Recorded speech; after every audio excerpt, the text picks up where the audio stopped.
Welcome to another Rapid Review. Today we're looking at Adventures of Pip on Wii U and PC. I kinda like this, not gonna lie.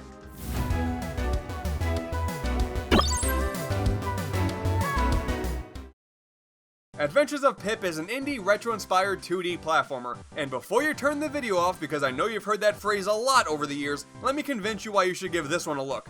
The game tells the story of a kingdom consisting of people of ranging resolutions, and the princess gets kidnapped by the evil Queen Derezia, and it's up to Pip, a boy born a single pixel, to save the day. So the story is kinda familiar, but has that cool resolution twist going for it.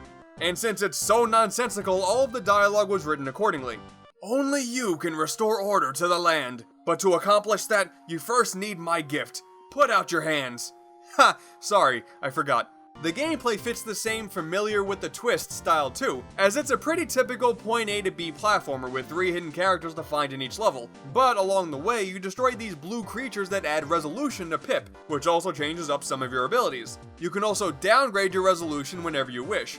And this leads to a lot of great platforming, as Pixel Pip can float, 8-bit Pip is a lot faster and can wall jump, and 32-bit Pip can't wall jump, but instead has a sword. And there's just this pure satisfaction from manipulating your resolution multiple times in one long jump sequence, and it doesn't get old. There's only really 2 minor issues. Firstly, while the platforming is really satisfying, the levels themselves are kinda forgettable because ones of a similar theme just sorta blend together and don't stand out from the rest in a single world. There's also not really much incentive to collect villagers. They just return to town after they've been rescued, and aside from a couple shopkeepers, the rest are just sorta there to beef up the village.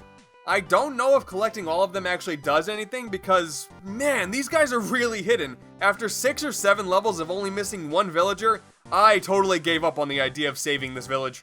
But those 2 minor complaints aside, Adventures of Pip is definitely one of the better indie 2D platformers that I've seen. The sense of style goes further than the graphics, the platforming feels great, and while the soundtrack won't really stick in your head, it gets the job done, so it's not bad. I'm gonna give Adventures of Pip an octagon out of 10. You see, because an octagon has 8 sides, and if I gave the game an actual score, I would just... Alright, I think it's time to change back to normal. Let me just...